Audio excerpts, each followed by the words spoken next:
Assalamualaikum warahmatullahi wabarakatuh. Selamat pagi, siang, sore, malam kawan-kawan Pantarlih dimanapun Anda berada.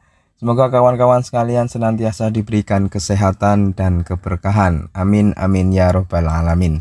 Nah kawan-kawan, kali ini masih dalam edisi pengisian buku kerja Pantarlih. Kita akan melanjutkan belajar bareng kita ya. Nah ini sudah minggu ketiga.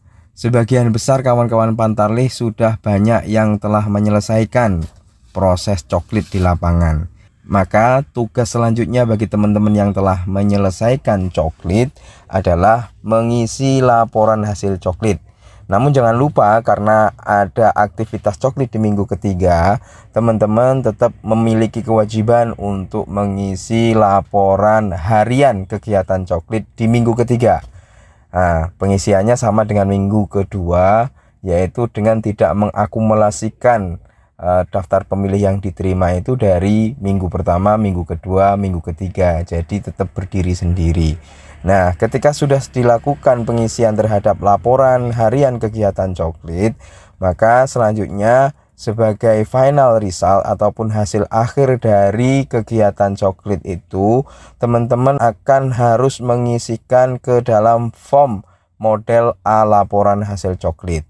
Nah, di sini terjadi perbedaan konsep, teman-teman. Konsepnya adalah bahwa di laporan hasil coklit ini merupakan akumulasi total dari data-data ataupun angka-angka, baik yang teman-teman terima ataupun yang teman-teman hasilkan di lapangan. Kita simulasikan ya, bahwa ini namanya fiktif saja teman-teman. Laporan hasil coklit pemilihan gubernur dan wakil gubernur Sukamaju, bupati dan wakil bupati Maju Mapan tahun 2024. Provinsinya Sukamaju, Kabupaten Maju Mapan, Kecamatan Maju Bareng, kelurahan ataupun desanya namanya sama dengan Kecamatan Maju Bareng. Nomor TPS diisikan sesuai dengan nomor TPS-nya teman-teman. Nama Pantarlih, oh ya teman-teman, yang akan kita simulasikan ini adalah untuk TPS yang jumlah pemilihnya lebih dari 400, sehingga Pantarlihnya adalah 2 orang. Jadi untuk yang TPS-nya di bawah 400 itu hanya dengan 1 Pantarlih, itu saya rasa tidak ada persoalan. Langsung kita simulasikan ya teman-teman. Sekali lagi, karena ini adalah laporan akhir kegiatan coklit ataupun laporan hasil coklit selama tahapan coklit ini, maka angka-angka yang akan kita isikan adalah angka-angka total akumulatif dari 2 orang Pantarlih dalam 1 TPS itu. Dan kemudian konsepnya menjadi berbeda teman-teman. Di baris pertama kami contohkan jumlah data pemilih diterima ini kalau dibandingkan dengan laporan harian kegiatan coklit yang kita isikan mingguan kemarin, itu adalah data yang kita peroleh dari hasil coklit selama 1 minggu. Kalau di sini pengisiannya adalah jumlah data pemilih yang kita terima dari KPU kemarin. Nah, ini sebenarnya akan linier dengan data yang kita coklit setiap minggunya dalam 1 kurun tahapan coklit. Jadi angkanya pasti akan sama nanti teman-teman. Jadi jumlah data pemilih yang diterima itu kita isikan berdasar jenis kelamin, sudah di-split ya di sini, tidak seperti di LHKC kemarin. Karena kemarin itu langsung total, ini dirinci antara laki-laki dan perempuan. Kita contohkan bareng-bareng teman-teman. Taruhlah yang laki-laki 256 dan perempuan 267.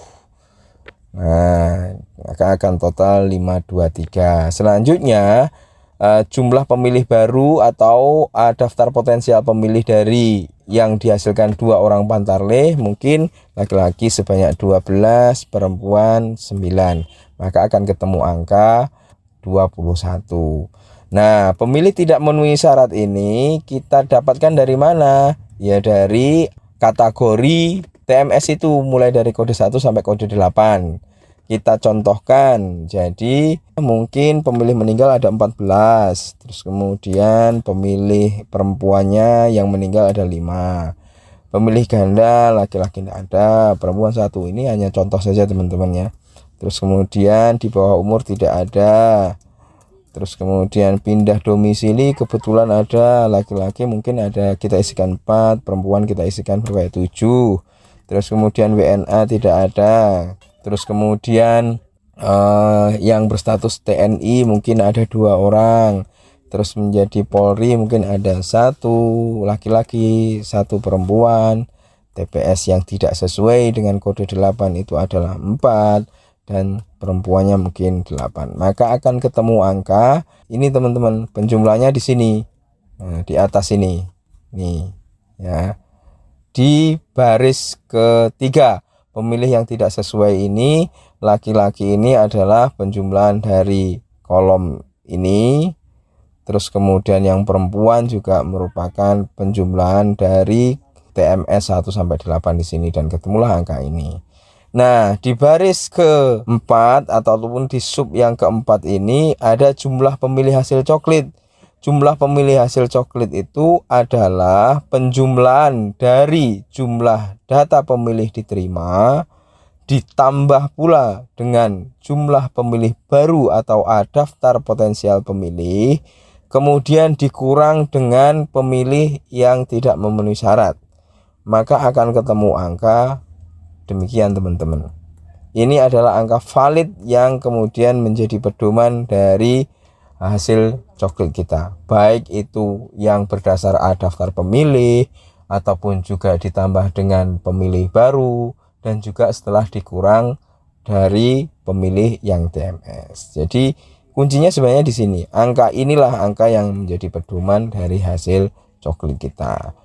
Selanjutnya teman-teman, untuk sub ke-5 dan 6 tentang jumlah data pemilih diperbaiki ataupun kode U dan juga jumlah data pemilih disabilitas, ini tidak mempengaruhi angka-angka yang sudah kita kerjakan bareng di atas tadi. Jadi ini berdiri sendiri dan tidak mempengaruhi penjumlahan yang sudah kita lakukan tadi.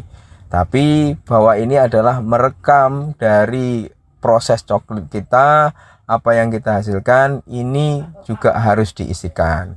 Jumlah data pemilih diperbaiki ya taruhlah 6, terus kemudian perempuannya mungkin 10, ya kita isikan. Namun angka-angka ini tidak mempengaruhi angka yang tadi di atas sudah kita kerjakan. Disabilitas fisik mungkin ada 2, perempuannya 2, terus kemudian disabilitas intelektual mungkin tidak ada, terus kemudian disabilitas mental itu mungkin ada 1 perempuan. Ini contoh saja teman-teman ya. Terus kemudian disabilitas sensorik wicara nggak ada, rungu mungkin ada 1, dan juga sensorik netra mungkin nggak ada. Jadi ya kita tuliskan seperti itu. Nah, ini penjumlahnya ada di sini teman-teman. Hasilnya kita ketemukan di sini ya. Nah, selesai sudah teman-teman, apa yang harus teman-teman laporkan di dalam laporan hasil coklit ini atau di A laporan hasil coklit. Jangan lupa teman-teman di sini diisikan desa teman-teman. Kalau tadi kita contohkan Desa Maju Bareng, mungkin tanggalnya 13 Juli 2024. Pantarlih. Nah, jadi di sini ya diisikan 2 orang Pantarlih. Tadi yang kita contohkan ada Budi Sudarsono dan Bambang Pamungkas. Jangan lupa teman-teman, ini kemudian ditandatangani oleh 2 Pantarlih, satunya juga kasihkan tanda tangan. Nah, selesai deh. Nah, seperti ini hasilnya teman-teman. Ini yang kemudian teman-teman setorkan beserta dengan dokumen-dokumen lain yang harus dikembalikan kepada PPS. Nah, dokumen-dokumen apa saja yang harus dikembalikan kepada PPS? Saksikan di video selanjutnya. Saya rasa demikian untuk kali ini, semoga ada manfaatnya dan terima kasih. Assalamualaikum warahmatullahi wabarakatuh.